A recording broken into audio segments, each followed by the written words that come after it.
우리 지역 시의원들의 5분 발언을 들어보는 시간. 오늘은 천안시의회 배성민 의원입니다. 배 의원은 개인형 이동수단 증가에 따른 자치단체 차원의 대책 마련을 주문했는데요. 어떤 내용인지 들어보겠습니다.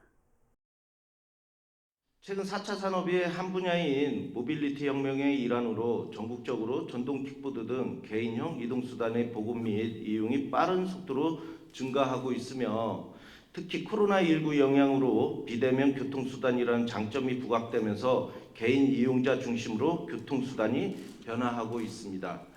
이처럼 개인형 이동수단의 이용자 수가 늘어나면서 교통사고가 매년 급격히 증가하고 있음에도 관련 제도의 미비 등으로 시민들의 우려가 가중되어 가고 있습니다. 2020년 5월 도로교통법 개정에 따라 전동 킥보드 등 개인형 이동수단은 자전거 도로 통행이 허용되었고 만 13세 이상이면 누구나 운행을 할 수 있으며 안전모 착용이 의무에서 권고로 바뀌었고 면허 또한 필요 없도록 법이 완화되었으나 완화된 규제에 대한 논란이 커져 2020년 12월에 13세에서 만 16세 이상으로 나이 제한이 되었으며 원동기 면허 이상 보유자, 안전모 착용 의무 등 종전의 안전 규정을 복원하고 2인 이상이 전동 킥보드 탑승 금지 조항을 추가하는 것으로 다시 개정하게 되었습니다. 이에 본의원은 도로교통법 개정에 따른 전동 킥보드의 안전한 이용을 위한 향후 과제에 대하여 3가지 제안을 드리고자 합니다.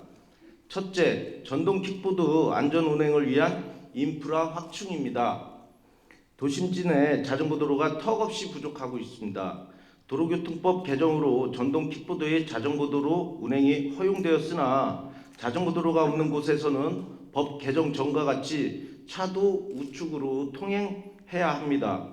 2019년 말 기준 전체 도로 대비 자전거 도로 설치 비율이 약 11%에 불과하며 법적으로 전동 킥보드의 자전거 도로 이용이 허용되었음에도 여전히 차도로 다닐 수밖에 없어 교통사고 우려가 높은 실정입니다.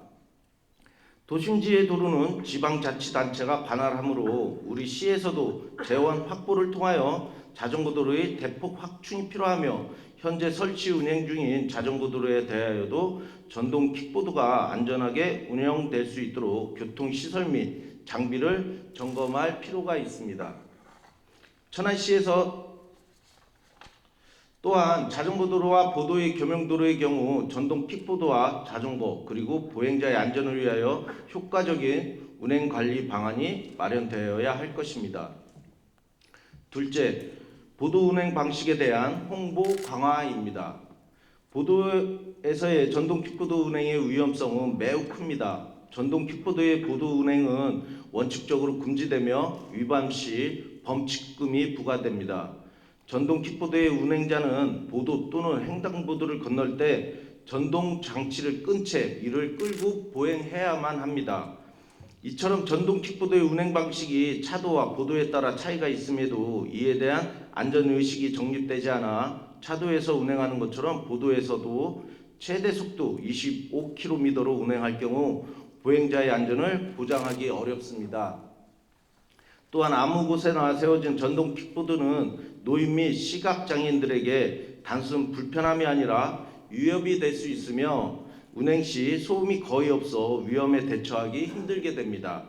이에 전동 킥보드의 거치구역 설치, 대여 사업자 및 이용자의 안전교육 실시, 이용 가이드라인 적극 홍보 등을 통하여 올바른 보도 이용을 유도하여야 합니다.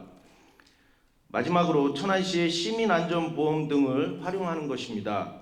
전동 킥보드 사고 발생 시 보상 문제를 해결하기 위한 방안으로 천안시에서 천안 시민이면 누구나 자동 가입되어 혜택을 볼 수 있는 시민안전보험 등 보험제도를 적극 활용하는 방안을 고려해 볼 수 있습니다. 2017년 처음으로 가입을 시작한 천안시민 자전거보험과 같이 전동 킥보드 등 개인형 이동장치에 대한 보험 가입도 조속히 추진해야 됩니다. 아울러 개인형 이동수단 대여 사업자 및 제조, 판매업체 등에게도 보험 가입을 유도함으로써 사고 시 보상 문제에 대하여도 적극적이고 능동적인 대처해야 겠습니다. 2020년 5월과 12월 7개월이라는 짧은 기간 동안 전동 킥보드에 대한 규제가 큰 폭으로 완화되었다가 다시 강화되면서 이용자와 국민들에게 많은 혼란을 주고 있습니다. 전동 킥보드에 대한 올바른 이용 규제는 해당 모빌리티의 특성에 맞춰 새롭게 제시될 필요성이 있습니다. 스마트 모빌리티 등 공유 산업 활성화에만 치중하는 것이 아닌 시민들의 안전을 기본으로 안전사고에 대한 대비를 철저히 하여야 한다는 것을 끝으로 발언을 마치겠습니다. 끝까지 경청하여 주셔서 감사합니다.